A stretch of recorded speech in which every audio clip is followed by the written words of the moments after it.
brought to you by Enhanced Property Appearance, Who get your crib painted? Enhanced Property, the best in the business, man. Alpha Roofing, Oh man, that roof too. I know your roof be leaking when it start raining outside.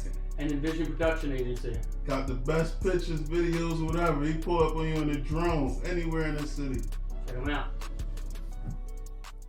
You're now listening to The Streets to Success with Frank, Jalil, and Tony.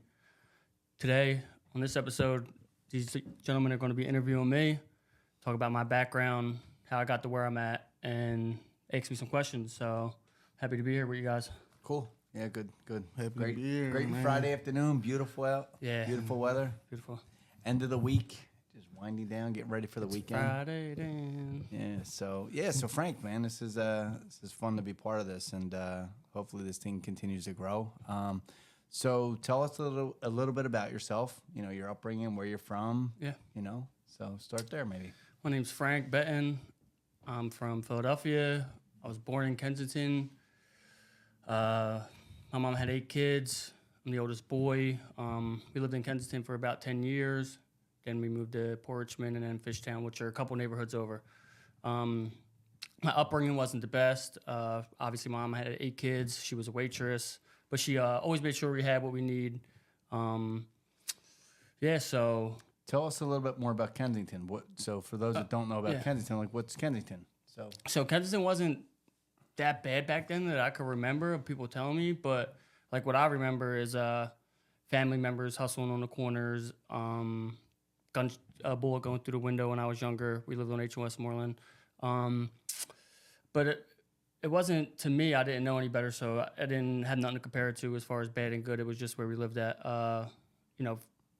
People and crackheads in the house. It was bad. In your house? Yeah, my uncle would bring girls in, hookers, up in Really? the middle room. Yeah, we were up in the middle room the one time, and he's like, crack pipes. He's dead now, but crack pipes, needles and stuff. Had to kick him out a couple of times. That wasn't cool, but With all the kids in the house, that was going on? yeah. Wow. Like I remember growing up, it was at a point to where sometimes we didn't have hot water. We were boiling water for the showers. We didn't have electric sometimes. We rented from my neighbor's house, which was my aunt lived next door. But it still wasn't that bad, I don't think, because we always had what we needed. My mom made it happen. And she was a kid raising kids herself. She was 17 or 18 when she had me. She was 15 or 16 when she had my older sister. So she was still a kid raising kids anyway. Did you go to school in the neighborhood? What was your school path? Yeah, so I went to grade school there. What school did I go to? Sheridan. I went to Sheridan up until like 4th or 5th grade. Then I got transferred when I moved. I wasn't great in school. I got diagnosed. All kids have ADD, ADHD, and I kind of probably at the time got diagnosed with that. And then I started acting like, well, I got something wrong with me anyway. So I didn't try to really do better. Did your upbringing at home affect the way you acted in school? Yeah, because there was no order or no structure at home. So in school, I couldn't sit still, or you can't tell me what to do. I don't listen to. The only person I listened to was my mom, my aunts and uncles. I didn't listen to. You're not my mom. You're not my dad. You can't. So in school, it's kind of carried over too. With I probably did have some type of hyperactiveness to me, but. You know what his mom said, right, though? Not my Frankie. He's a good kid. After all that. She probably did. Yeah. Yeah, because your parents see a different version of you. That's why. Right. So school, didn't get the best grades. I didn't fail anything until I got older in high school, but that's because I stopped going. But yeah, What high school did you go to? I ended up going to Kensington High School. Okay. So we moved to Port Richmond. I went to Jones for middle school, which is a neighborhood school. Then after Jones, the neighborhood school for high school would be Kensington. So What grade did you stop going to high school? You said that. Yeah, so I failed 9th, went to summer school to pass it, went to 10th, failed 10th, went to summer school, dropped out of summer school, went back again. So I should have been in 11th, and I was in 10th. I was 16 at the time, and I just dropped out at 10th grade. Yeah. Then what? So what happens at that point? So you're growing up, you're becoming a young man, you're 16, 17. Well, before all of that, I was running around from the ages of 12 I went to high school anyway, just throwing snowballs at cars and Just being bad. Eggs. Eggs, stealing. Yeah, definitely throwing eggs. Yeah. Stealing from corner stores and stuff like that. Just being defiant and a little badass kid. Playing hooky in school before I even made it to high school. I think I started cutting school in like middle school. How are your friends? Like, so what's that look like? What do your friends look like? as you're going It through was all like this? neighborhood kids. It was like whoever was around. It was all kind of doing the same stuff. I feel like you got people that were doing better, and they're the people that you like make fun of as far as like academically. Like you kind of pick on them kids, like your dork or your teacher's pet, whatever. Till you get older and look back and Like they were the smart ones. Yeah. I ended up getting hit by a car twice. Once when I was 8, and then once again when I was like in my early teens, which I ended up getting a lawsuit for when I was 18, and we'll get back to that. So me knowing that I'm getting a lawsuit and I'm thinking it's more money than it's going to be, I'm like, I don't need school. I'm going to invest this money when I turn 18. So that like kind of influenced me to drop out of school because I know I'm getting this money when I turn 18. And around the time of high school is like, when I start interacting with girls more, and I'm hanging out in the corners, I'm smoking weed, I'm selling weed, I'm doing shit like that. And it was just like the negative pattern started like picking up more there. As time got on, I just started to go towards the street life, and no structure, no job, no direction, no guidance, no schooling, nothing. So, at 16, I dropped out and started selling drugs full time. I would work here and there, like friends' dads, and like little side jobs or delivering pizza and stuff like that. But I'm selling fucking weed as I'm delivering food. So Was that like normal in your neighborhood? Like for people to be like selling weed and selling drugs and stuff? yeah. It was my normal. Yeah. So like, my normal now, if I see kids doing it now, I'm like, that's not normal. Right. But at the time, that's what I thought was normal. Everyone did it, like, So yeah, the people that are around, that's what they were doing. It's, you get caught and you either get better at it or that's pretty much it. All right. So a little bit about that. So, what does that look like when you're talking about your friends hanging out? Like, you guys, good kids, bad kids, a little bit in between? Yeah, so they were, at the end of the day, the people that I hung out with were good guys. We were just all influenced by the street life, I guess you can say, as far as fighting, hanging at bars, hustling, smoking weed, dealing with multiple chicks. But at the end of the day, they're like, as we all grew up, I feel like they grew up too, and you start prioritizing family and work and thinking about your future more. We're not going to go out and beat up somebody for no reason or go rob a corner store or nothing like that. We were just trying to be a little slick, little badasses to see what we could get away with, and not really hurting anybody. Kind of like although selling drugs is hurting your community, you're not thinking of it at that time, but like not like intentionally physically going to harm somebody to rob an old lady or go in a bank with a gun. Like it was none of that. It was just like little stuff that like little white crime or little small petty crimes, I guess you can say. Right. Have you guys gotten into fights and stuff like that? Like Yeah. So in the neighborhood, you got different corners and different people from different neighborhoods, different playgrounds and stuff like that. You would go and fight, and yeah, we fought a lot. Like fist fight. Anything serious? Fist fights never really turned into anything. Not like now. Nowadays, like everyone's shooting someone. There's not like an old school like fist fight. Growing up back in the day, you got 6 of your buddies. You're going to meet up with 6 of these guys, or these guys are hanging out at a bar, and you're going there to fight them over either drugs or girls or something. And yeah, nowadays, these younger kids just want to act cool and shoot people. And They don't even know how to fight now. Yeah, they don't know how to fight. Yeah, man. They wouldn't know what to then do it if was they got different. punched in the face. Yeah, it was different. Yeah, so I continue on this path, and I ended up getting shot when I was 21 years old. I got the money. I did get the money, lawsuit money.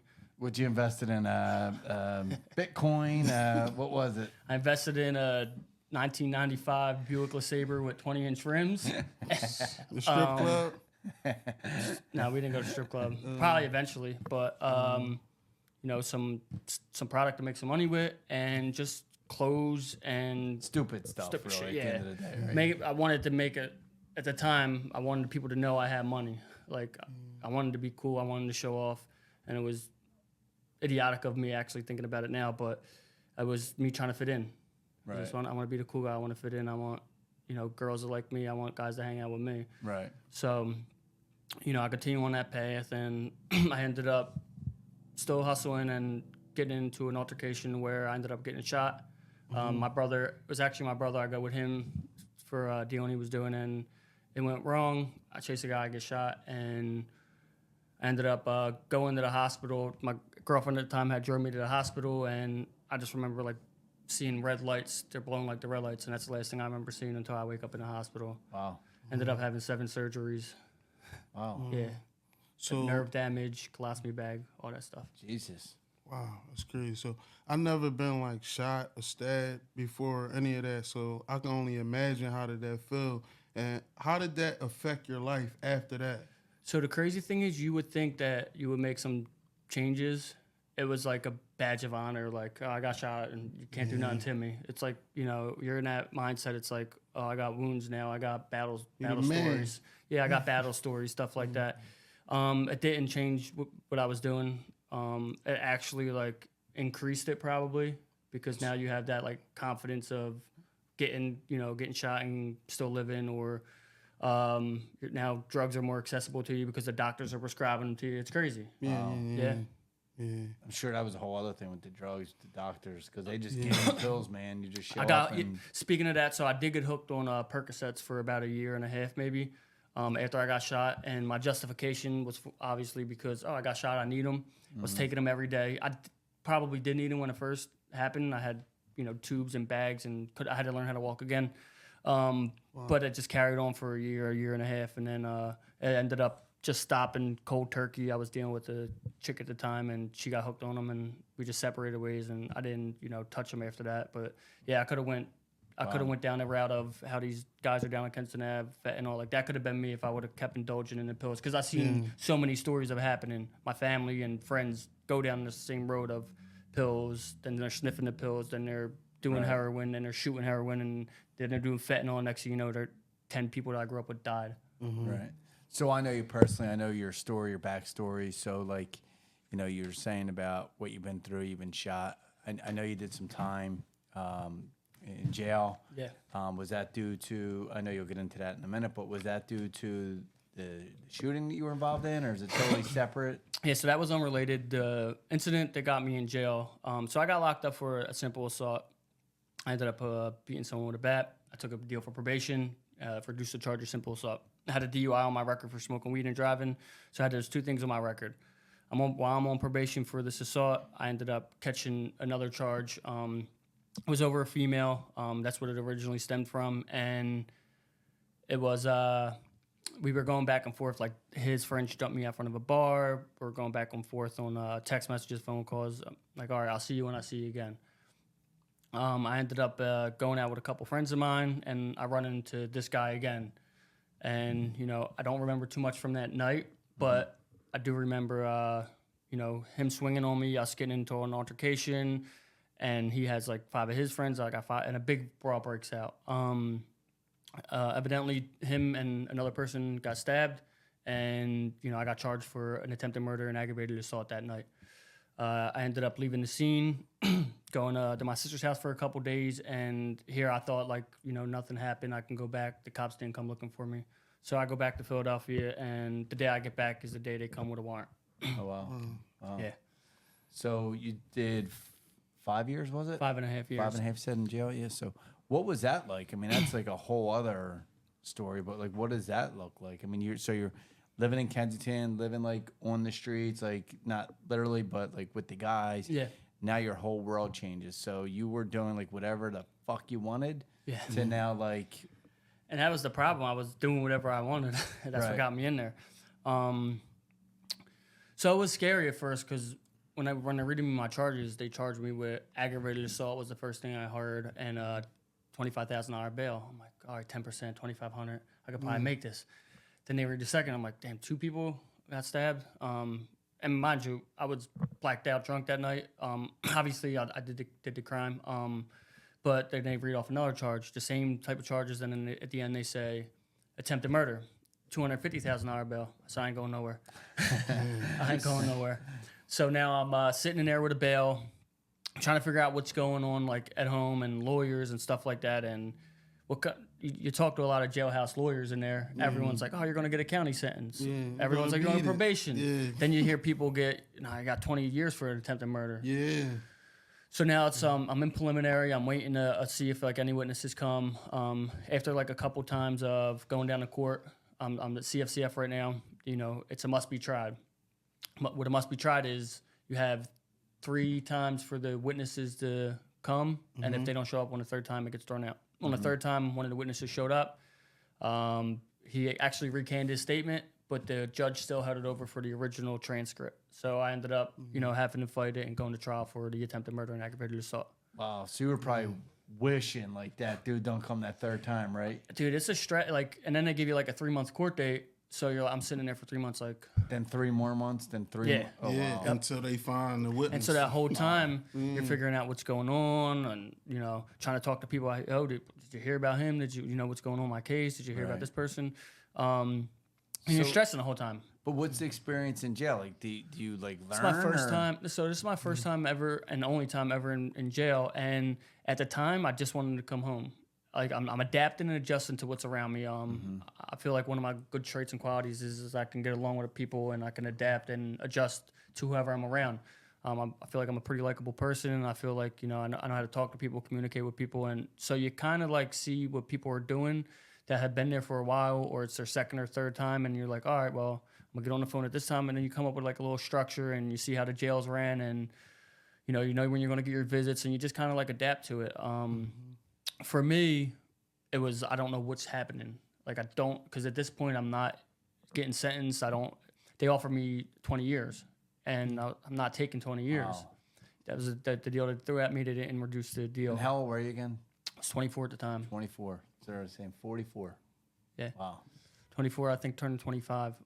So, yeah, I'm waiting to see, like, and now I'm 2 years in State Road. So do you learn anything 2 years in, like any progression, and like you're probably just going through the motions and not You know realizing what it is? What I learned in there was you got to become your own best friend, because I was in the hole for 6 months for there was a shank in my cell. What's the hole? Like what's So the hole is you're 23-1, confined to a cell. You come out for a shower, phone call, and back in. So you're 23 and 1. So you're in this black hole literally for 23 hours, and you come out for 1 hour. Yeah, to get on the phone and get a shower. And then at one point, I didn't have a cellie for like 3 months. So I had to learn how to become my own best friend. And it's when you're sitting there with your thoughts, you really find out who you are. Right. So that was like a time I did some like, you know, soul searching and just like how I get in this position, what do I got to do different. And while I was in the hole, I lost contact with a lot of people, like family and friends, like, and you're dead. It feels like, damn, I feel like they don't care about me no more. I'm dead to them. For a time period, which that's what I felt like. So I was like, I got to become my own best friend. I got to just, you know, accept where I'm at and utilize my time as good as I can. And you really can in the hole. You can read, and that's it. Right. Wow. Write letters, stuff like that. So you're 2-3 years in now. Yeah, so I'm 2 years in. I go to trial, and you know, one of the victims come, witnesses come, and I wanted my lawyer to like try to get me a deal. He's like, put it in front of the judge, let the judge hear it out. They didn't want to give me anything less than that 20, just 6 to 20. So I put it in front of a judge, heads up with the judge, and you know, they came to court. My lawyer tried to fight for me. Defendants, you know, said witnesses, he said what they had to say, victim said what they had to say, and I ended up losing in trial, head up with the judge. So now, usually if you don't take a deal, when you lose, you get more than a deal. Yeah, that's absolutely. what everyone thinks. So I'm thinking in my head, as I get found guilty, I'm leaving the courthouse, and I run into someone else that had a similar case to me, and he just got sentenced. So he had one stabbing, and they offered him 3 to 10. He didn't take it. I had 2 stabbings. They offered me a 6 to 20. So we kind of had similar cases. He had 2 years in, a little bit more than 2 years in it this time, because we were on the same block before I went to the hole. And I'm like, what happened with your case? He's like, I got found guilty. I'm going to get sentenced. And then we go back on the bus ride back, and I was like, what happened? He's like, they gave me a 10 to 20. He's like, He's like, I should have just took the 3 to 10. They gave me a 10. He went head up with the judge, same thing. They gave him a 10 to 20. He had over 2 years in. He would have to do a year. But he fought it, lost, and got 10 to 20. So in my head, I'm like, they gave him a 10 to 20 for one. I'm done. Yeah. I'm done. That feeling that goes through your body is like, oh man, you can't explain it. It's your life, dude. It's like there's no. I've been in a hospital bed, and I've been living on couches and basements and all type of stuff. And I was telling you the other day that it's probably the closest thing to hell. You know, and so I ended up, just getting prepared to go upstate and figure out what my sentence is going to be. I had a bunch of family and all friends that supported me came to the hearing, and when I'm getting sentenced. So my lawyer starts arguing for a 2 to 4, and I had over 2 years in. I was like, all right, I'm not getting a 2 to 4. The DA starts pushing for a 10 to 20, at least a 10 to 20, 12 to 14. My lawyer was like a 2 to 4, 3 to 6. So they hear both their sides out. I go back in the holding tank, and I'm thinking like, all right, so a 2 to 4 and a 10 to 20. I'll probably get a 7.5 to 15. Like, meet me in the middle, please. So we go back out. Judge asked if I had anything to say. You know, I showed remorse, took accountability for my crime. I thanked my family for being there, apologized for the damage that I did to the people, the community, stuff like that, which was all genuine at the time. So the judge, went back in the back, came back out. She started reading off my charges. So it was like 2 to 4 for this, 2 to 4 for this, 4 to 8 for this. And at the time, I didn't know what I was going to get, so I'm trying to add these numbers up in my head. She was like, and it's all running concurrent. So concurrent means all of them charges are going to be ran at the same time. If she would have said consecutive, it would be the 2 to 4, then on top of another 2 to 4, which is a 4 to 8, and then keep running it like that. So luckily, she ran my charges there all concurrent, and she reads off the other charge. So the good thing is I beat the attempted murder charge. So it was 2 aggravated assaults, but it's still 2 cases now. So now she's reading off my charges from this case. And then what she does is she says, for both of these cases, I'm going to run it concurrent. And then that's when it went on. So I ended up getting a 4.5 to 9 for 2 aggravated assaults and ran together. So I got 2 years in now. I'm thinking, all right, I got 2 more years to do. So now I'm go back to the CFCF. I'm packing up, and I'm heading up Graterford. Graterford is just like a processing jail. When I'm a week at Graterford, they transfer me back down to court. I had that open probation for the simple assault before. My back judge gave me a 1 to 2 for that. No argument, not consecutive, ran a concurrent. So that's what gave me a 5.5 to 11. Got it. Wow. Yeah. Wow. So this was on like 2016 when I got sentenced. I'm going upstate now. So you get out of jail, 5.5 years in. I'm sure you've learned a lot in there. Yeah, that's what changed me being upstate. Yeah. Yeah, doing that. The rest of my time up there really allowed me to work on myself. So, quickly, like, what were you doing to work on yourself in there? I was just going to say, like, what did you do to make yourself better when you got out? Good question, because my whole mindset was positive and productive. I want to be a part of it. I only want to be a part of it if it's positive and productive. So I started signing up for programs. They have like Money Sense. They have credit classes. I started going to the gym, working out a lot. Started doing my own reading and stuff. But well, really, when I went to school, I went to get my GED. So I dropped out of 10th grade. I went to get my GED. Upstate, you went to get your GED? Yeah, yep. Okay. I got it up there. And me realizing how much I didn't know was like embarrassing to myself. I'm like, how don't I know this? Yeah. I'm like, I'm an idiot, dude. I'm a grown man. I'm in my late 20s now, and I don't know how to spell, there, and there. Like I do, but I'm like, all right, I'll be just writing words. So I really learned vocabulary. I learned, math, algebra too. So that's what really got me into this personal development journey. Realizing I thought I knew it all, and I didn't know shit. I didn't even know how to spell. So I just started reading. I worked working on getting my GED. I ended up getting my GED. I got an OSHA cert up there. I got masonry certs. I got NNCER. I got flaggers courses. I probably came home with 19 certificates. Wow. And in the 3 years I was up there, yeah. Good, buddy. I'm sorry, no good. At any point, did you ever have any regrets Like after you got sentenced and stuff like that, did you regret what you did? Yeah, that's a good question because I always say that even now, like I regret that I hurt somebody. Like anything could have happened that night, right? If that would have went 2 inches to the left, like it's a whole other story. Someone's son, someone's father, someone's brother, you know. So I do have regrets of harming somebody. I regret even going out that night. But what I don't regret is actually going through what I went through because then I wouldn't have the mindset that I had at the time. So it gave me an opportunity to work on myself. Being incarcerated, like learning. So that mindset you're referring to is what you learned spending 5.5 years incarcerated. Because you're never going to get that much free time again in your life. That's what I valued. Like you come even before I got like you get so many distractions. You got your phone, you got your TV, you got a girlfriend, a wife, kids, or family. You get distractions. There's too many opportunities out here.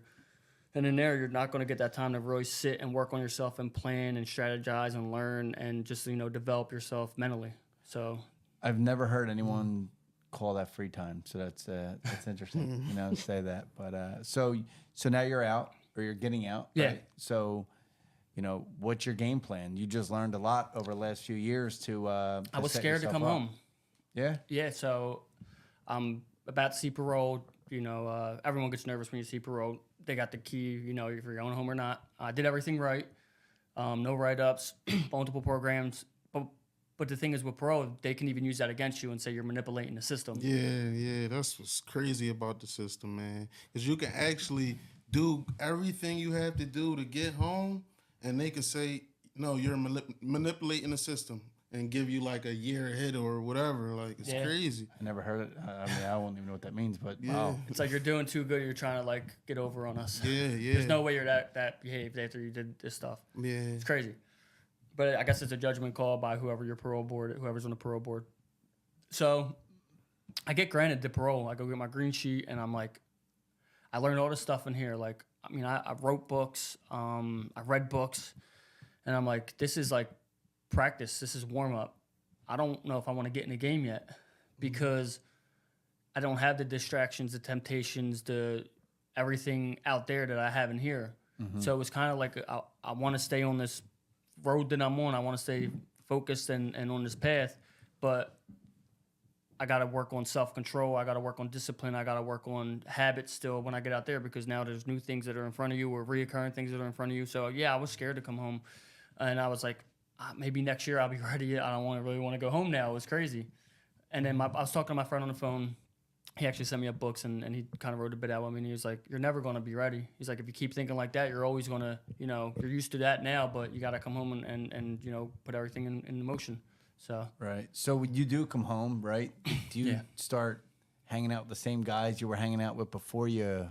So the guys, I was like probably the worst of my friends, if I'm being honest. Like my friends didn't get locked up for assaults and stuff like that. I was probably, you know, hustled and stuff like that, got in fights, but I was probably the one that, you know, did a little bit more than them. I really hung out with some good guys. I didn't want to hang out with anybody. I kind of isolated myself at first. Met up with people and showed love, but I'm right back to I'm looking for a job. My situation was I'm in my sister's basement. It was my home plan. It's the only family I could really go to. And I had other people saying I could stay with them and on. I just didn't want no favors, like as friends-wise. So my sister, I'm staying in my sister's basement. I was like, I just need to work and get out of here. So I ended up, you know, working 2 jobs and just trying to save my money up at the time. What were you doing? Like what kind of jobs? So at first, and save your money up for what? I'm just curious because how'd they run? So the jobs were the first 2 weeks I was just getting stuff off of Craigslist. Honestly, like going on Craigslist looking for work. I had a couple friends I reached out to that promised me they were going to get me jobs, and at the time they weren't hiring. My buddy was working in the roofers union. My other buddy was working at like Jack and Jill, the ice cream place, and then someone else, you know, said they could get me in where they were at, and they all fell through. And I was like, I can't get mad at them. Like I just got to still find work. Thanks for thinking of me. So I go on Craigslist and I do little odd and end jobs, painting for this lady, a moving job, stuff like that. And then I ended up landing a job with my friend. He was working at a painting company, and he got me in there, and I went to an old friend that was working at a hoagie store and just check in on him, what's going on. And I see a hiring sign. What are you looking for? He's like, drivers. said, perfect. I got my license. So after painting, I was going and driving and delivering. And what I was saving up for was, so my goal was to save up and get into real estate. I wanted to save up and get into real estate or start a business. Something I know I need to save my money. I know I need to build my credit. So I'm doing all of that while I'm working, staying away from the temptations. It was discouraging in my sister's basement, still working 2 jobs, going home 10 o'clock at night. The kids are still running around. I got to get up at 5, but I'm like, this is, God testing me to see if I'm really trying to change my life and make something of it. So I just stuck it out. So for anyone that's listening, if you're trying to save money, the thing is to pay yourself first and then figure out how you're going to pay your bills and then figure out how you're going to, get gas and get food, because that's what one thing I read was pay myself first. So my check from the painting company, it went up. I didn't touch it. Now, me working on the weekends, overtime, and me delivering, that was my money to buy my nieces and nephews stuff, get food, get gas in my car, pay my bills. That money I made on my paycheck wasn't getting touched. Now my hustle comes into play. Mm-hmm. So this is up. Now it's time to hustle. And I did that for a year straight. And how much were you trying to save? 20, 30,000. To do what? Getting into real estate. Right. So I ended up moving out of my sister's house, moving in with a buddy of mine, roommate, and I'm working. I got him a job where I was working at the painting company, and the hoagie place shut down because of COVID. COVID happened. So they shut down. Business was real bad. I'm like, I need another source of income. I got a raise where I was at the painting company. I'm working on the weekends at the painting company, but all I wanted to do was work. So like even after work, or if he didn't have no weekend work, I started talking to some friends that are growing up in the neighborhood where I'm from. A lot of people are in the trades, construction, or they're roofers or plumbers, and you all network with other contractors. And I wasn't a contractor; I was an employee at the time. But I was like, hey, I'm starting to paint on the side. If you know anyone, realtors, stuff like that, property managers, and I started doing it on the side, and it ended up the money I was making on the side ended up exceeding my paycheck. But my boss was awesome. I didn't want to leave him. I didn't want to leave him stranded.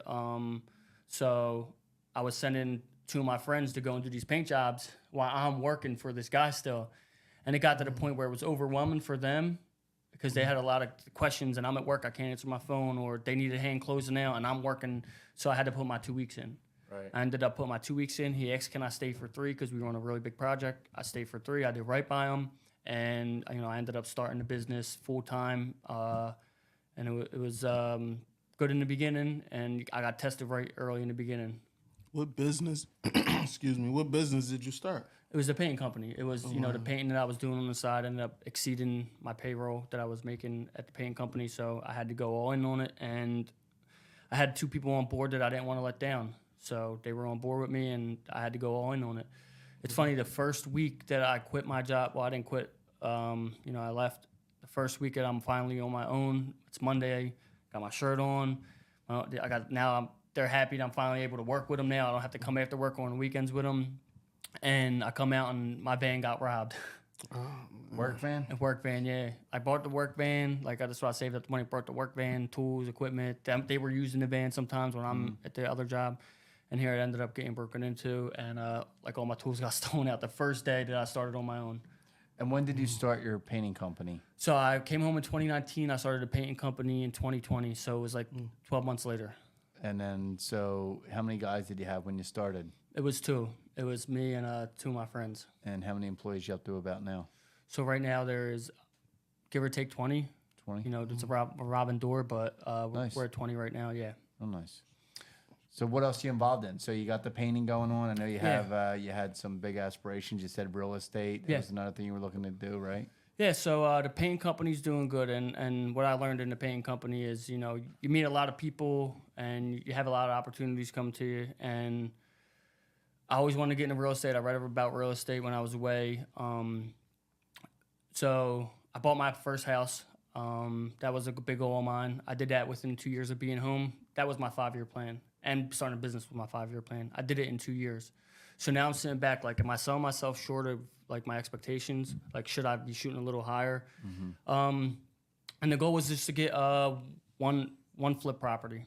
So yeah, I talked to a friend of mine. He does some construction work. I talked to you, and got together and we did a construction project, a flip. Yeah. So that went pretty good. And then I was looking for the next one. Ended up getting another one and then another one, and I'm trying to just keep the ball moving with that. It's been great. The paint company has its up and downs, and it's a headache, and you go through a lot of people, and it's a lot of stress. But I wouldn't change any of it. I did try to start a hair care product too, but at the time, the painting company, and I put it out. I started a page for it. I sold some of it, and it was just a lot of work to get it off the ground. And at the time, I didn't have this structure and a system set up at the painting company to where I could walk away, Right. and spend time on this. So I quit that just to go on the painting company, grow the painting company. Put us in a good position where I can walk away if I have to. Right. So. I wanted to ask you a question. What does success mean to you? Success. It's crazy because every year I think it changes for me. At first, owning a house and being able to pay bills was success to me, and then I started spending more time with my family. Ended up becoming like balancing it. Was like, all right, I'm doing okay financially, but I'm lacking giving my nieces and nephews attention. I need to work on that. So I was like, that's more successful than just having a bunch of money or staying busy with work all the time. So, and then like even now, like health is a part of success for me now, because you do all of this stuff, and then like it could all be, if you're not taking care of yourself mentally, physically, it all could be over. So what's the point of even doing all this if you're not taking care of yourself? So I think those three things, like financially, yes, because you need to make a living, and to do great things in this world, you need money. To make changes, you need money, I feel like. And to take care of your family and leave something with them, you're going to need money. So I think like financially, money, health, and then family. And then not in that order. I would probably go health first for me, then family, and then money. Like if you can be well-rounded in all those areas and thrive in those areas, that's successful for me. Because without me, there's none of them other three. I mean, none of them other two. And then without my family, like what's the point of doing this then? Am I going to do it to be healthy and be alone and rich? Like, no. Right. So point of doing this is a good, lead way into what I was going to say. Like, here we are in front of the cameras, in front of the microphones. Yeah. Like, you guys are the creators of this here. Yeah. Streets to Success. Like, what's the point? Why do you want to get in front of people and in homes and? Well, I want to let Lil start off with this because that's a great question. Like, tell people our purpose of doing this and why we are doing this. I think our purpose of doing this is basically to let people know that they don't have to go through what we went through to get what you want out of life. Yeah, jail changed our mindset, prison changed our mindset, but you don't have to make the same mistakes that we did in order to succeed. Another reason why we started that is because I think genuinely we really care more than anything. Like we care about younger guys' lives and not ending up throwing their life away and not seeing their family. And you know what I'm saying? We really want people to live their lives without having to go through any of that. So that's one of a couple reasons why we started it. Lil kind of hit it on the head. The name's creative too, Streets to Success. You hear the road to success, the path to success. Like, we came through the streets of, Philadelphia to get to where we're at. And some people might not call us successful. Some people, might not think this is anything, but I know we're going to take this to another level and bring awareness and get people in here with better stories than us, or, influence the youth, even if it's one person. Hopefully this reaches a billion people, and even if it's like one person or one kid, or someone DMs me, someone talks to Lil, which I'm sure people already do, if we could just give them a little guidance and advice, because I didn't have that accessible to me when I was younger, and nothing really, the light bulb never went off for me until I went to jail. So hopefully if someone's listening to this now, the light bulb's going off, and you're doing something you're not supposed to be doing, and you want to change, but you don't know how to, reach out. Talk to somebody that's doing something positive. You could DM me, DM Lil, and we can help you, give you the best advice we can.